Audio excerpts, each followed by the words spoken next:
So let's look at magnetic monopoles. I mean, if you remember classical electrodynamics, we have the Gauss's law for electric fields.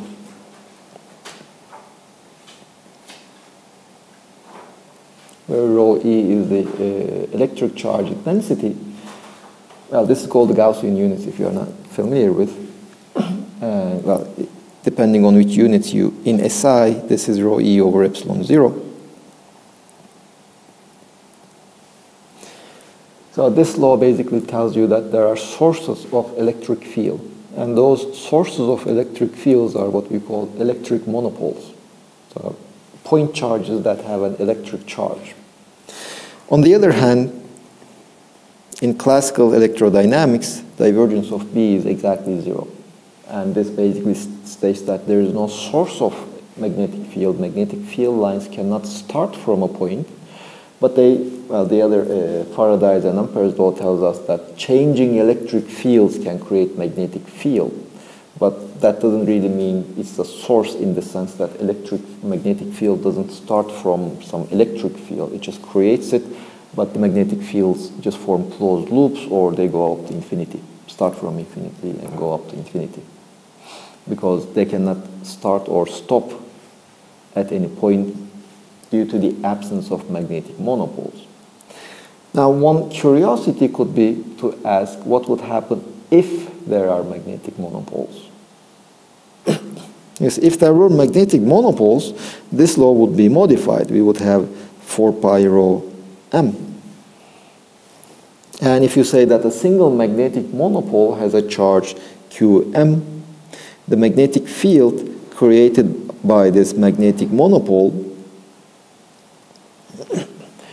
would be just like in the case of the electric field of a point charge, it will be q over r squared in the radial direction. Now the thing is, since the divergence of B is non-zero anymore, we cannot really define a single vector potential.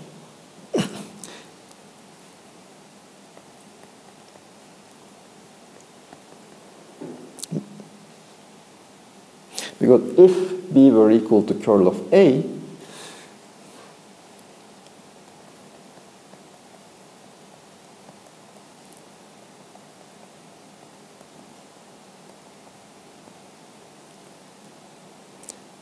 divergence of B would be just the divergence of the curl of A, but the divergence of curl is always 0.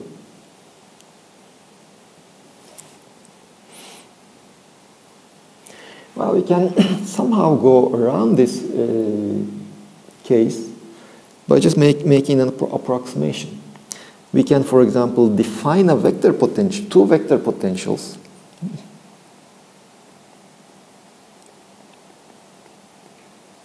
One minus cosine theta over r sine theta. Well, these expressions you can just look up in your book. And the second vector potential is minus em 1 plus cosine theta over r sine theta.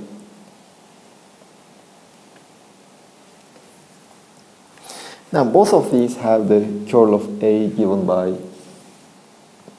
if you just take the curl of these expressions,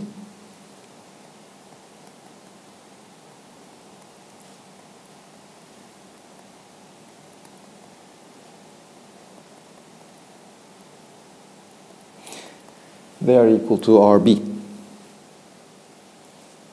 Now the notation is EM, so let me change my notation. EM, the magnetic charge. They both correspond to the vector potential that we had just, the magnetic field that I had just write, corresponding to the magnetic field of a magnetic monopole. Okay, now you should complain that just a couple of seconds ago I just said that you cannot write a vector potential, and now I wrote a vector potential.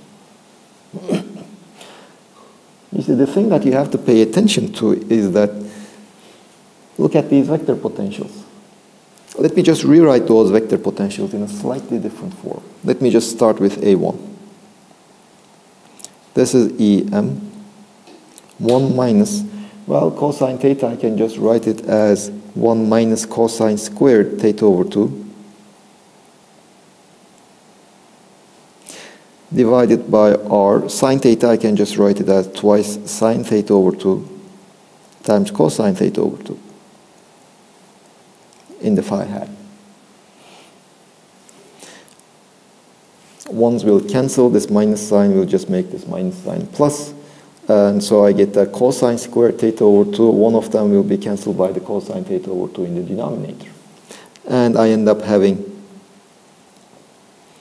A1 is equal to EM cosine theta over 2 divided by R times, twice R times, here I also have a factor 2. 2's will also cancel, twice sine of theta over 2 in the phi hat direction.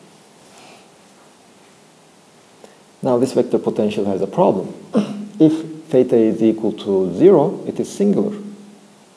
It diverges. So the first vector potential, A1, is valid only if theta is larger than some, let's say, epsilon. It's not valid in it cannot be valid in every point in our space. It will be only valid for values of theta larger than epsilon. Now, if you do the same thing for the second vector potential,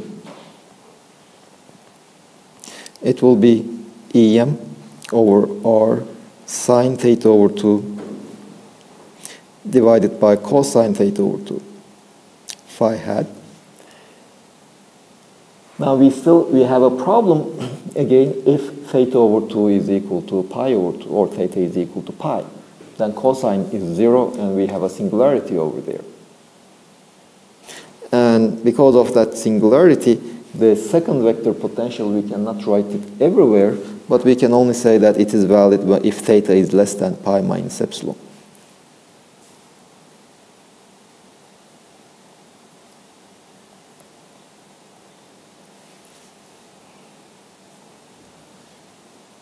But who tells us that we should choose a vector potential, form for the vector potential that has to be the same everywhere?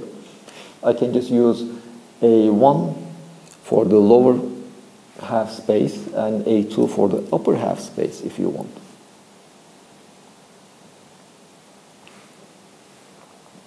And then I can kind of get rid of the singularity. Now what these vector potentials correspond to? You see, a magnetic monopole is just a point object that from which the magnetic field lines start. Well, I can kind of create a magnetic monopole by just considering a solenoid. Let me just imagine a solenoid.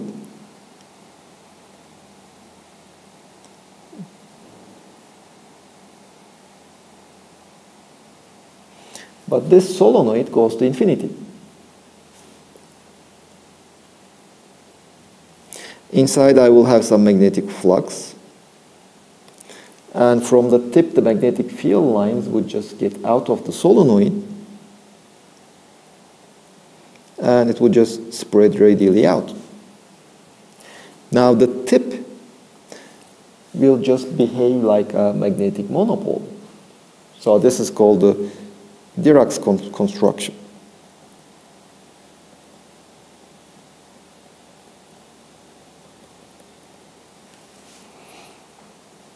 Now the singularity in this A1 and A2, when theta is equal to pi or theta is equal to 0, depending on which vector potential you choose, is basically the location of this solenoid. So you can have a solenoid that comes from minus infinity along the minus z is equal to minus infinity along the z-axis to the origin. In this case, you have a singularity in the vector potential when you go to the minus negative z-axis, which corresponds to theta is equal to pi. Or you can imagine this solenoid starting from the origin, it goes to plus infinity. And in this case, the corresponding vector potential will have a singularity when you are in the positive z-axis. And this solenoid, by the way, is called a Dirac string.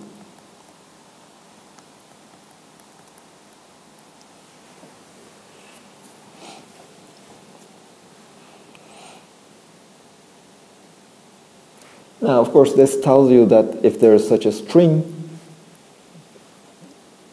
well, you can say that this is not a monopole. So just look for the string. If you can find the string, you will say that it's not a monopole. But you see, let's just look at these two vector potentials. Now, there is a region of space where both of them are valid. You see, A1 is valid when theta is larger than pi, larger than epsilon, and less than pi. Well, that's the pi is the upper limit of the coordinate theta. A2 is valid when theta is less than pi minus epsilon, but larger than 0. Now, both of them are valid when theta is less than pi minus epsilon and larger than epsilon. So as long as you are away from the z-axis, you can use any one of them. Of course, if you use one of them, you will see your Dirac string in the negative z-axis. If you use the other one, you will see the Dirac string on the positive z-axis. But if you are away from the z-axis, you won't see anything. And so these two vector potentials basically should give you the same physics, etc. Well, since they correspond to the same magnetic field, they should be related by some kind of a gauge transformation. And the gauge transformation, if you just look at the difference of A2 minus A1,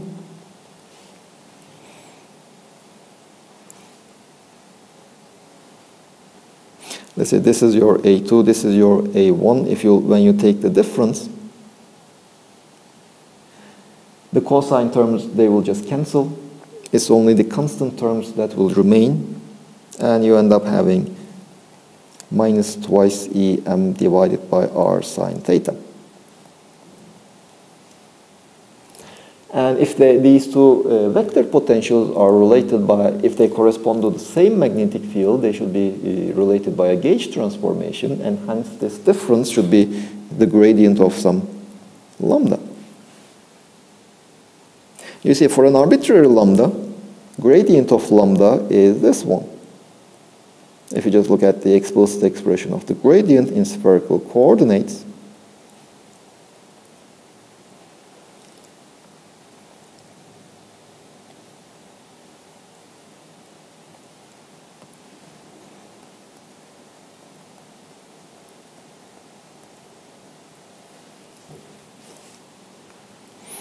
you see, I only have the phi hat component, so lambda should be such that the lambda by del phi is equal to minus twice Em. Well, the phi hat already has that 1 over r sine theta behavior, which this difference of the two vector potential already has. So this minus 2m should come from the derivative of lambda with respect to phi. And lambda with respect to theta should be 0. Similarly, the derivative of lambda with respect to r should be 0. And the function that satisfies these conditions is lambda is equal to minus 2Em times phi. So this is our gauge function.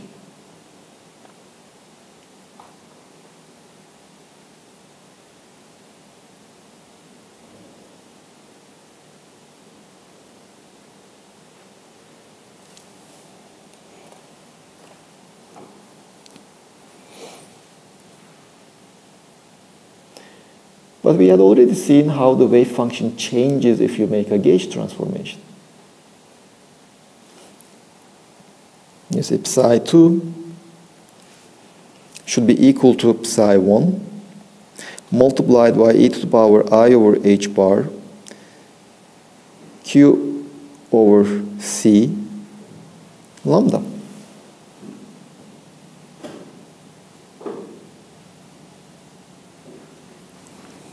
Which is equal to e to the power I over h bar minus q over c 2Em. Phi is the coordinate phi times psi1.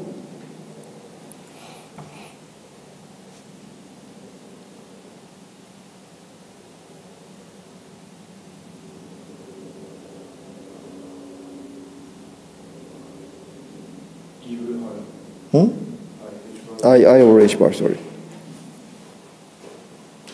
Q being the electric charge of my object. Now we have a different problem. Do you see the problem in this wave function?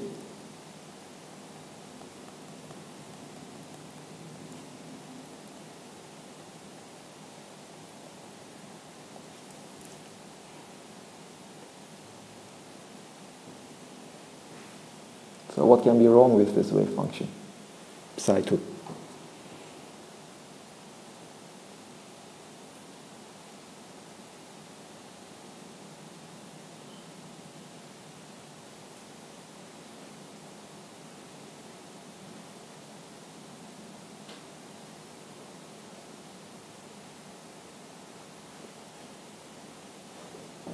You see, the wave function should be single-valued. So in the coordinate phi, it should be periodic with period 2 pi. Because if you change the phi coordinate by 2 pi, you basically come back to the same point. And if you are at a point, the wave function should have the same value. I mean, the value of the wave function, if it's a function, it should only depend on your point. It shouldn't depend on how you represent your point. Now, if you say that psi1 is single value, then psi2 will not be single value unless this constant 2qem over h bar c is just some integer.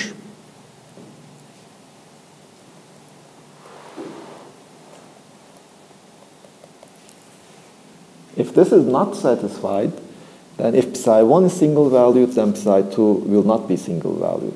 If psi2 is single valued, then psi1 will not be single valued. Now we see that the electric charges should be some multiple of h bar c over twice the magnetic charge times n.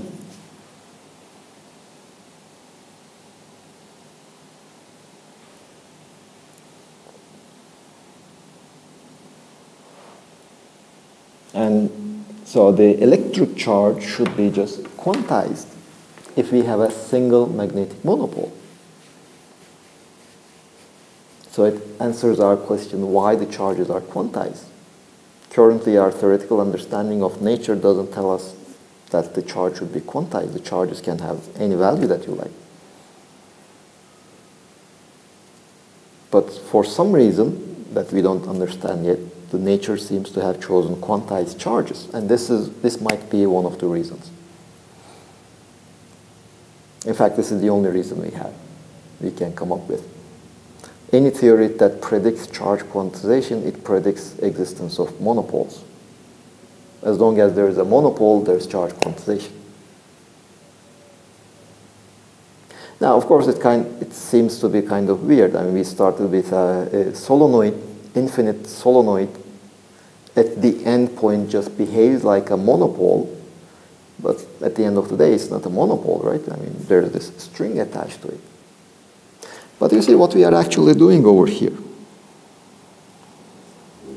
We have these two vector potentials, A1. A1 is a vector potential which assumes that there is a Dirac string at theta is equal to 0, positive z-axis. A2 tells me that there is a Dirac string at the negative z-axis when theta is equal to pi. So let's just imagine you want to find whether a given object that looks like a monopole is actually a monopole or not. So what you do, let's say you go to the positive z-axis. Well, if your vector potential is A1, as you are approaching the positive z-axis, you should see the Dirac monopole, but you see, you can just Dirac string, sorry, but you see the Dirac string in the positive z-axis and the Dirac string on the negative z-axis, they are just related by a gauge transformation. And that gauge transformation is meaningful. You see, here we have various restrictions. We have this gauge symmetry. which says that observables should be independent of the gauges. We kind of have chosen some pathological vector potentials. They have singularities. But as long as your electric charge satisfies this condition, there is nothing wrong in using such a gauge function. You see, this gauge function is not single valued.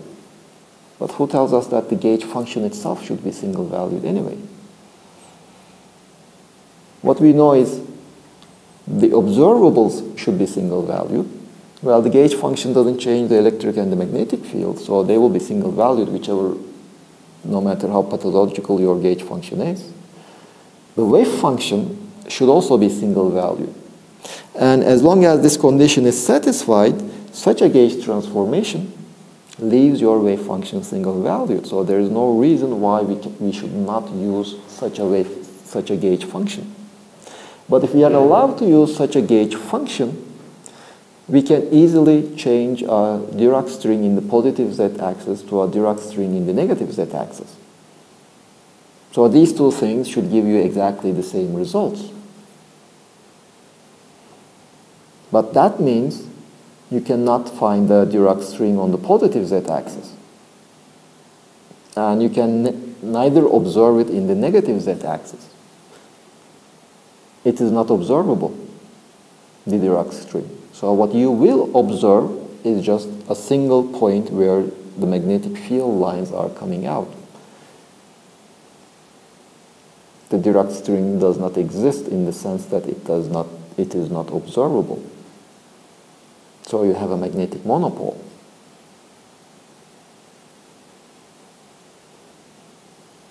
And hence, if you have a magnetic monopole, the charge should be quantized.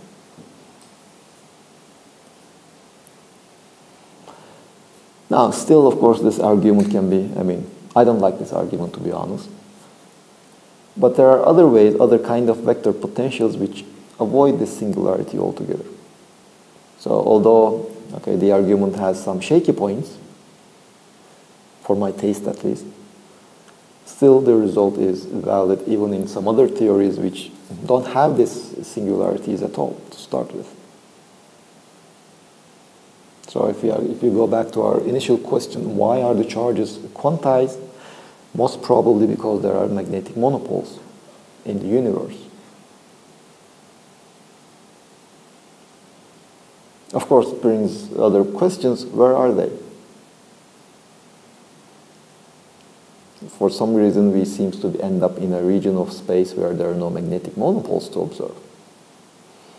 Well, one explanation for this is that there was probably an expansion of the universe at the beginning of the universe that was very fast. So even if you created some monopoles in the Big Bang, let's say, or whatever created the universe, the monopoles, they just were dispersed out. They were so rarefied that there is no magnetic monopole left in our observable universe. That's the one explanation which says that there is inflation. This very fast expansion of the universe is called inflation. It answers kind of the question, why don't we observe magnetic monopoles? Well, of course, if there is none of them left, how can't we create them? Well, they turn out to be, most of them at least, turn out to be quite heavy to create. So we are still looking for their experiments, even in LHC, looking for magnetic monopoles, but what they can at most do is just put some lower bound on their mass. The theory doesn't really predict what their mass should be, but they seem to be quite heavy, for the time being at least. Well, there have been a single claim of the observation of a magnetic monopole in our known history, let's say. And what they had done was they had basically used some rings. They were looking, and the way they searched for monopoles were they created these rings, and they were looking at some changes in the magnetic flux that can be explained by a moving magnetic monopole. And they have made just a single claim, just a single measurement. Well, there are, let's say, people are kind of making fun that there is only one magnetic monopole that exists in the universe, and it went through that only once. But without any confirmation of that experiment, we cannot really call it a observation, a discovery. So we have to somehow confirm it. So at the end of the day, it would be nice to have magnetic monopoles. It would answer some of our questions, but for the time being, there are no experimental evidence or the existence of monopoles, unfortunately.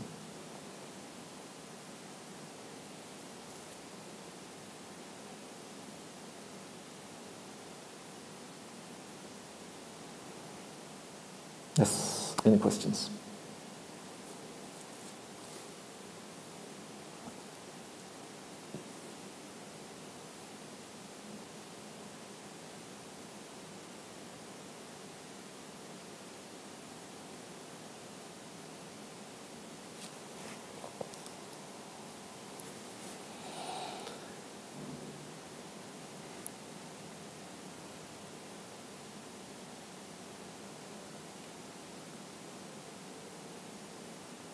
Well, I would have stopped here rather than starting a new subject. But since on Monday we won't have any lectures, I would rather at least start discussing one new subject. On Monday is the 1st of May, so no lectures. Now we will be starting. Yeah, do you have any questions, by the way, about any of the things, not necessarily about this material? It can be from the first, even from the first lectures we had.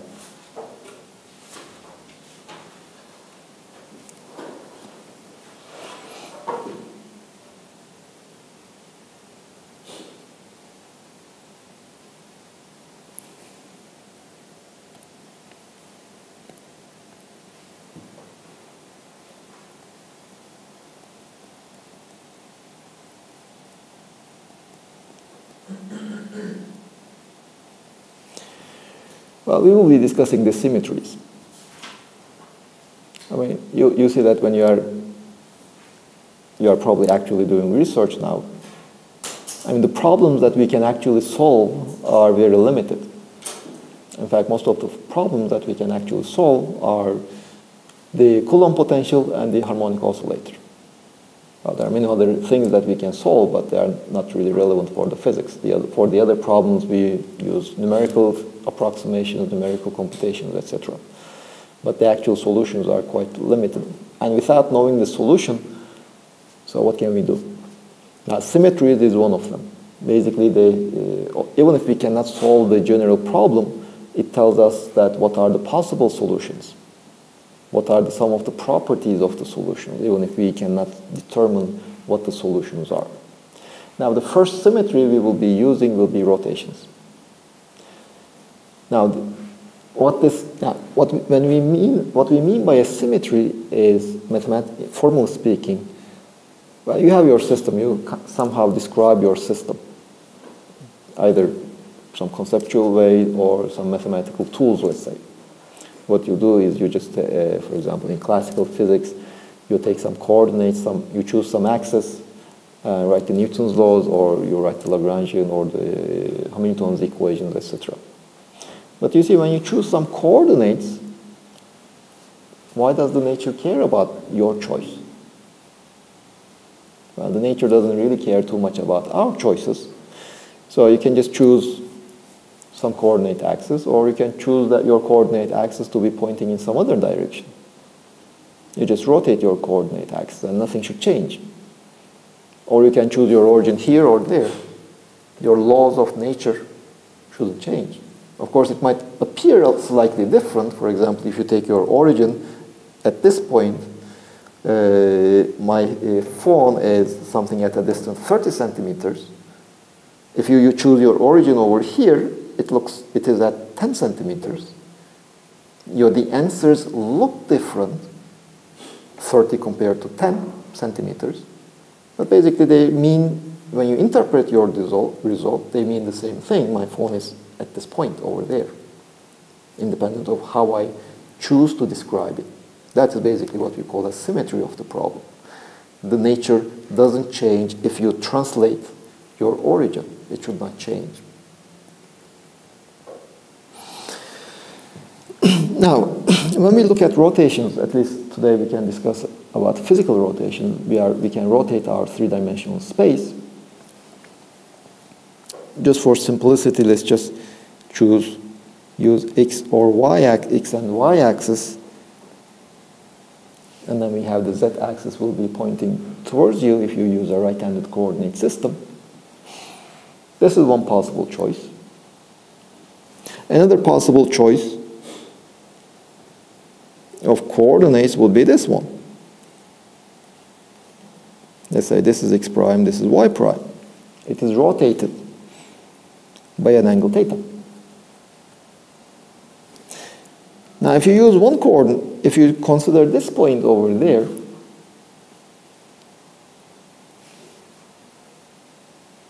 by the way, okay, in 3 dimensions, we are always used to thinking of rotations around an axis.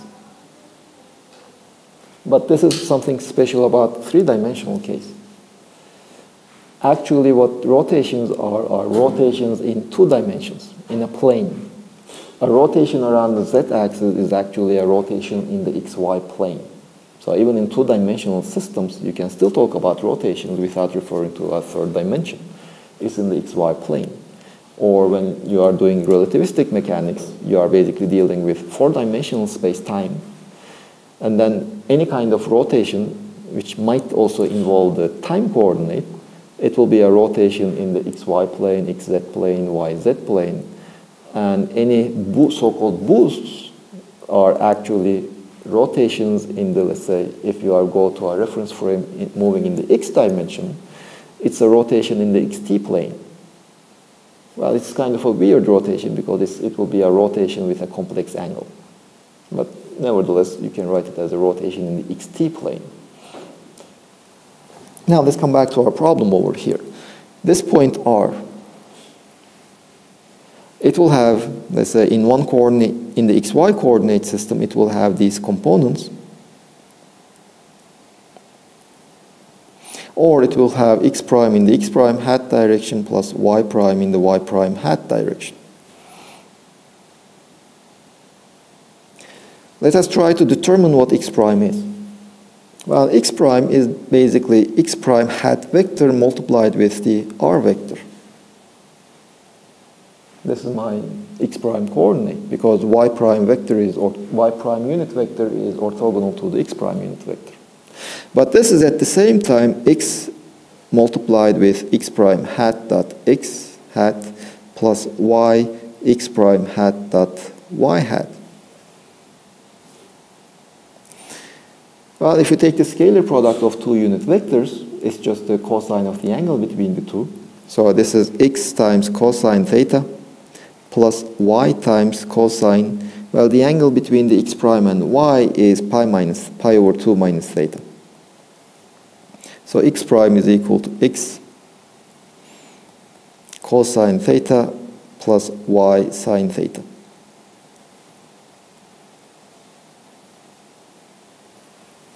Well, we can do the same thing for y prime. Y prime is y prime hat dot the r vector, which is x times y prime hat dot x hat plus y times y prime hat dot y. Now, the angle between y prime and x, it is this angle over here. You see, this angle over here is also theta.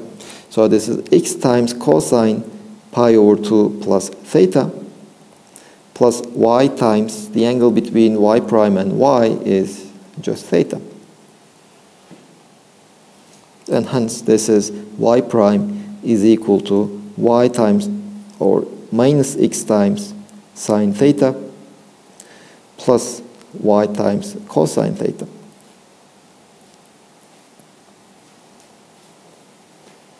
Well, since we are looking at the rotations in the xy plane, the z coordinate, if it has any, doesn't really change.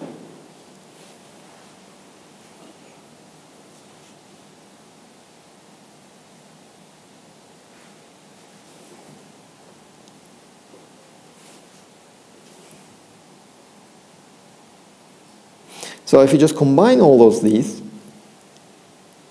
x prime, y prime, z prime is equal to, it's related to x, y, z coordinates. through our 3 by 3 matrix, which is given by cosine theta, sine theta, 0, minus sine theta, cosine theta, 0, 0, 0, 1. This is my rotation matrix.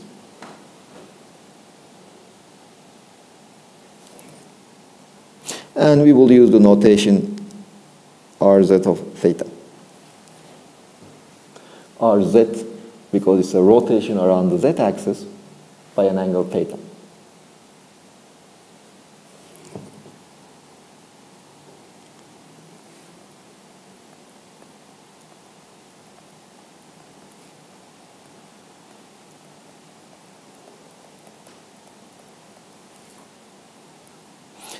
Now let's look at what happens when we have a very small angle, when we rotate by a very small angle.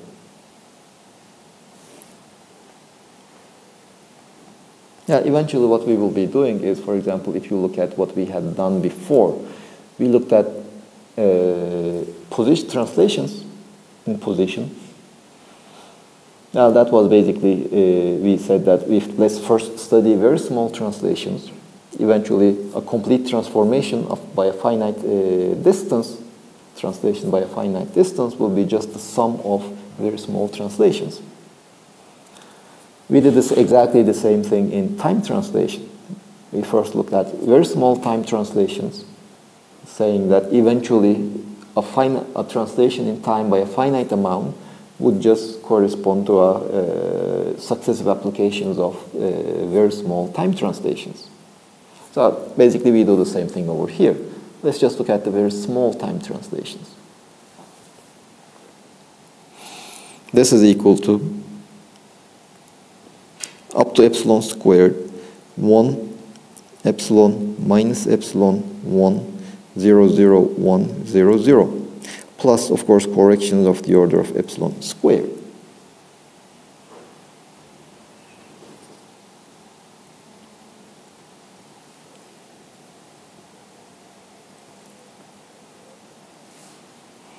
Let me rewrite this in a slightly different form. This is the identity matrix, 3 by 3 identity matrix, plus epsilon times 0, 1, minus 1, 0, all zeros. Plus, of course, there are corrections of the order of epsilon squared. Let me define this whole thing as minus I mz. I just added a 1 minus I factor. You see, that matrix, that 3 by 3 matrix multiplying epsilon is not symmetric, not Hermitian. It's anti-symmetric and anti-Hermitian. So if I take out that minus I, mz just becomes 0 I minus I 0. It just becomes a Hermitian matrix.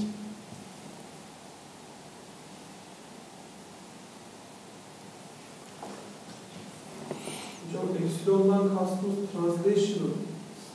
No, it's rotation. I mean, I'm looking at rotations around the z-axis. Let's say this is my z-axis. I'm just rotating it by some theta. Instead of rotating it by a finite theta, I just rotate it very slightly, by a very small angle around theta. And that very small angle is what I call epsilon. I mean, epsilon we use for everything that is small. For time translations, we used epsilon. For position translations, we used epsilon if it was small. And here we are using epsilon to denote a very small angle. And then Rz of epsilon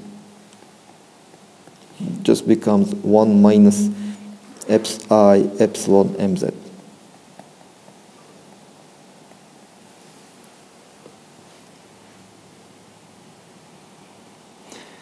Now we already know the finite rotation by a finite angle. Let's just drive it using this expression.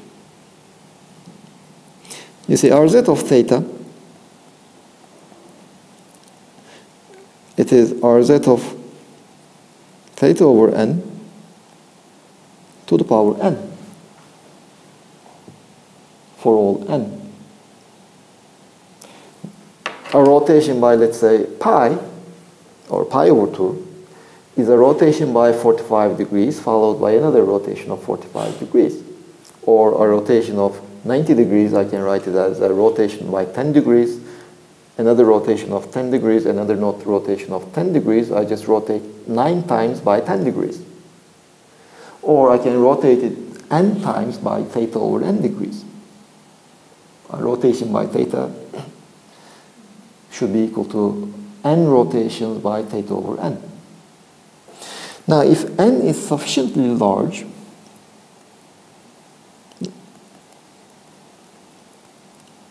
whatever the value of n is, it should hold. But if n is sufficiently large, theta over n is a very small angle. So I can just use the above expansion.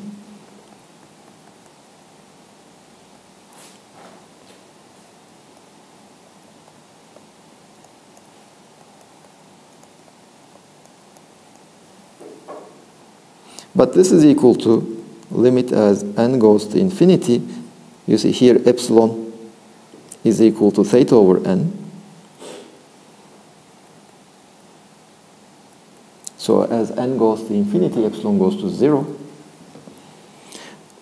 Of exponential of minus I epsilon mz plus corrections of the order of epsilon squared all to the power n. You see, if you just take that expansion, it's just 1 minus I epsilon times mz plus corrections of the order of epsilon squared. Well, the corrections in the last line and in the previous line that are proportional to epsilon squared are different, but nevertheless they are all multiplied with epsilon squared, epsilon cubed, etc. This is equal to limit as n goes to infinity, epsilon being theta over n of exponential minus I epsilon n times mz plus epsilon times n times terms that are proportional to epsilon or its higher powers.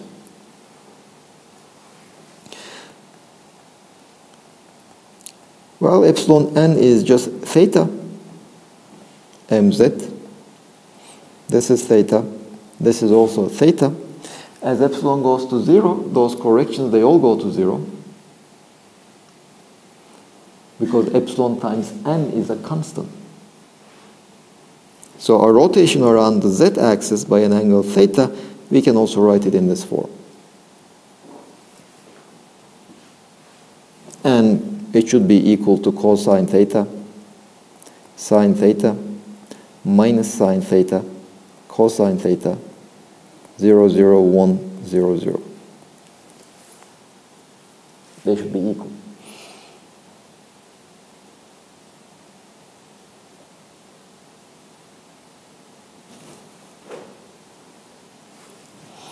Well, since mz is Hermitian, Rz inverse is nothing but Rz. Let me write it. Rz inverse is just the exponential of I theta mz, because if you multiply exponential I theta mz and exponential of minus I theta mz, you just get 1. Because mz commutes with mz and you can just combine the exponentials in a single exponent. But this is also equal to Rz theta dagger. So it's unitary. Not just Hermitian, also unitary. But Rz theta is, you see, if you look at its explicit expression, it's just a matrix of real numbers. Although in the exponent there are these complex numbers, they just give at the end a real matrix. So this is transpose. They are orthogonal matrices. In fact, this is just a consequence of the fact that rotations, let's say, under general rotations,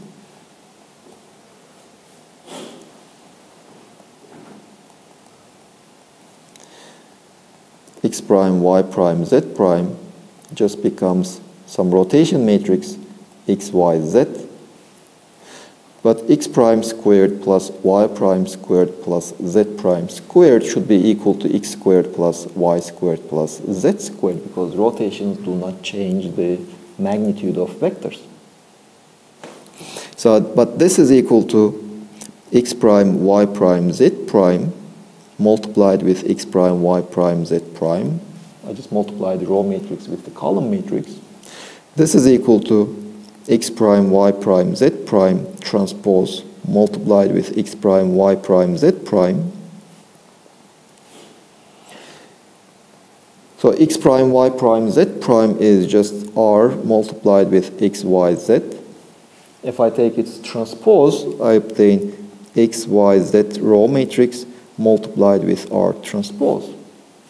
And this should always be equal to x, y, z row matrix multiplied with x, y, z column matrix.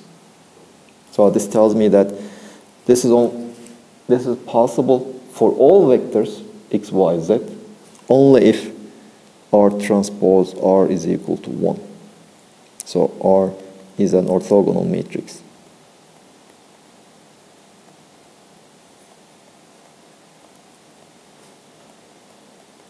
Basically, this is the definition of an orthogonal matrix. Its transpose with itself should be 0. So it should be 1. The definition of a unitary matrix is its Hermitian conjugate multiplied with itself should be 1. And this mz that we had found, mz is called the generator of rotations around the z-axis.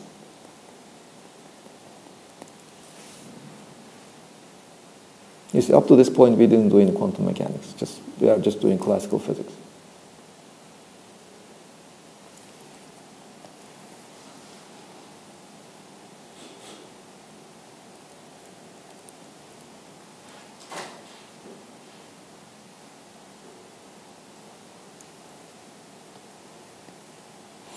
Well, you can just generalize, repeat the same argument for the y and the z coordinates, and you will get the generators of for rotations around the x, y, and z axes.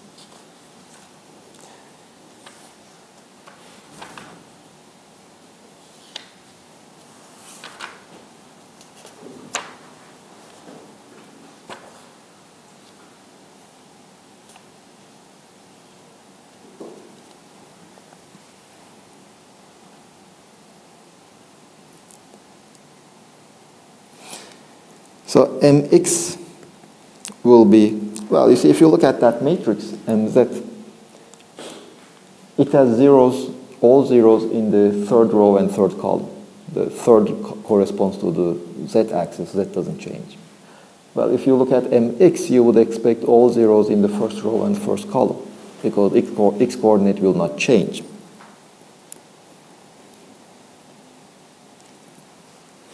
And the other 2 by 2 part is just exactly the same as the 2 by 2 part of mz.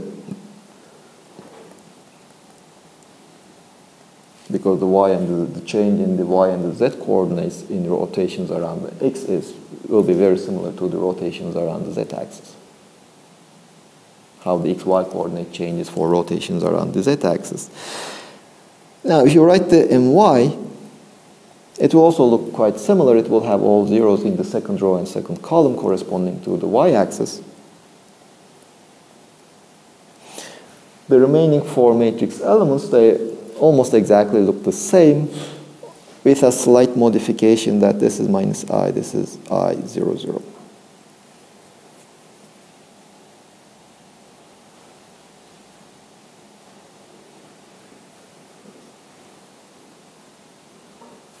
Now, we have these matrices in classical physics. Let's look at their commentators. Let's calculate, for example, mx, my.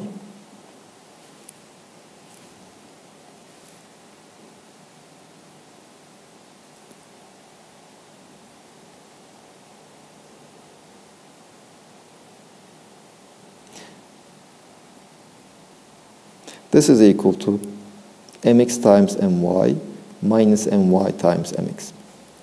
Well, mx is 0, 0, 0, 0, 0, I, 0, minus I, 0. My is 0, 0, minus I, 0, 0, 0, I, 0, 0.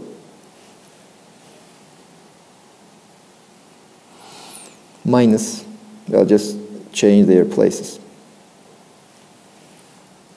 This will be equal to, let me multiply the first two.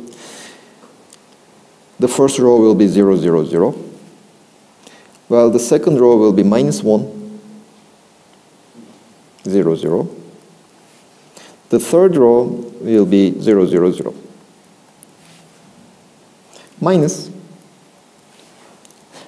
changing their places, the first row will be again 0, 0, 0. No, 0, minus 1. 0. The second row will be all zeros. The third row will be 0, 0, 0.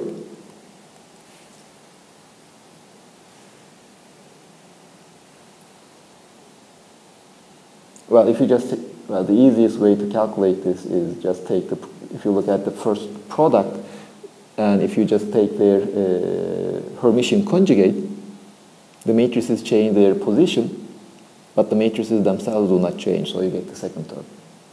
So the second product is nothing but the Hermitian conjugate of the first product. So this matrix, this commutator, will be equal to 0, 1, 0, minus 1, 0, 0, 0, 0, 0. Well, let's look at mz. Just look at the top of the screen. If you compare that mz with what we obtained over here, this is just I times mz. The generator of rotations around the x-axis and the generator of rotations around the y-axis, they don't commute, and their commutator is proportional to the generator of rotations around the z-axis. Well, you can just repeat and consider all types of commutators, and what you would get is mi, mj, commutator is I times epsilon ij, k, mk. So what does it mean that the rotations do not commute?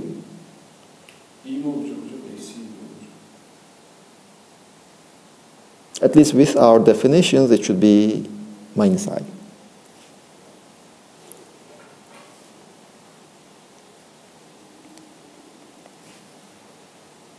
So what does it mean that the rotations do not commute?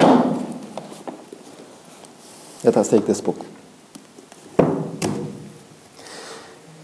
Let us first make a rotate. Let's say this is my x-axis, this is my y-axis, this is my z-axis.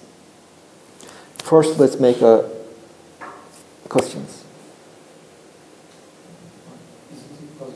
No. You see, mz has, for example, look at this matrix element. mz has I. Plus I. If I multiply plus I with minus I get 1. I'm not factoring out the I from the mz. I'm multiplying mz with minus I. That was also the mistake I did when I first wrote I. Now let's look at these rotations. X-axis, y-axis, z-axis. I will consider a rotation around the x-axis by 90 degrees and then a rotation around the y-axis by 90 degrees. Rotate around the x-axis by 90 degrees and rotate around the y-axis by 90 degrees. This is what you will see. The short side, now the long side is vertical to the xy plane, and you see the back of it. Back of the book points towards you.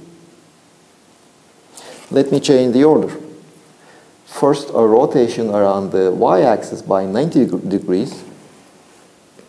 No, sorry, y-axis is that one. Then a rotation around the x-axis by 90 degrees. Now, hold on, let me just...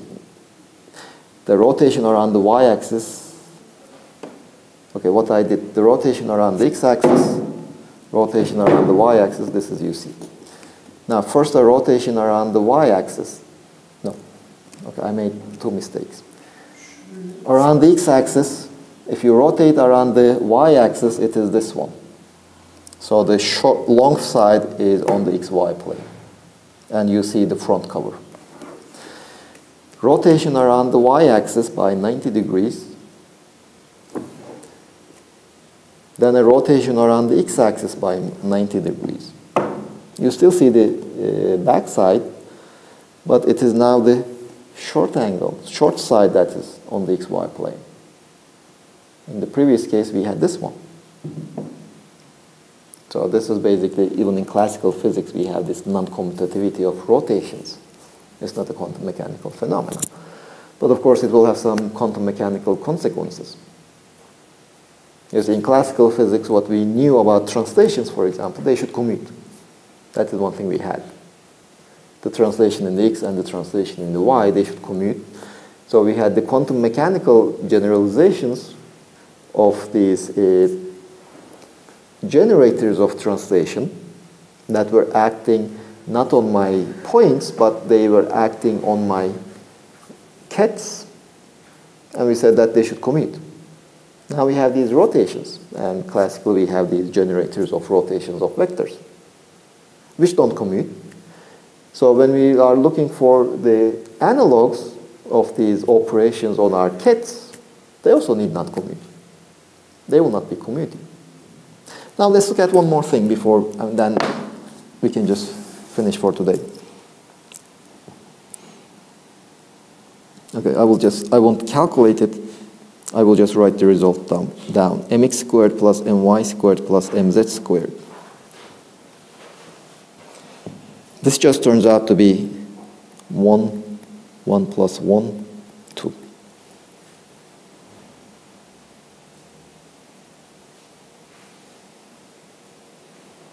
It's just the identity matrix.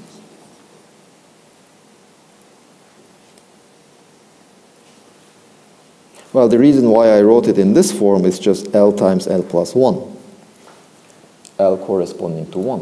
When we do quantum mechanical examples, we will see that when these corresponding generators acts on my kets, the square of the sum of the generators will still be a constant for a given angular momentum, let's say, and that constant will be given by L times L plus 1. So if you want to carry that analogy to our real space, vectors just have spin 1. Okay, when we discuss spin, we will go probably talk more about this.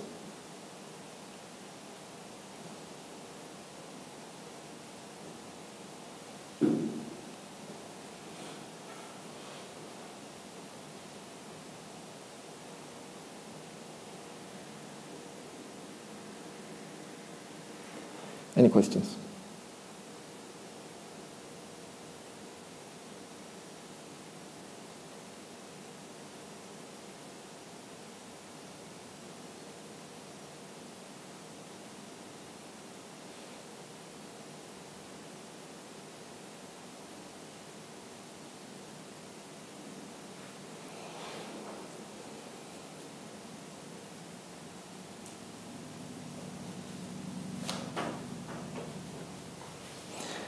Okay, so have a nice break, and then see you on Wednesday.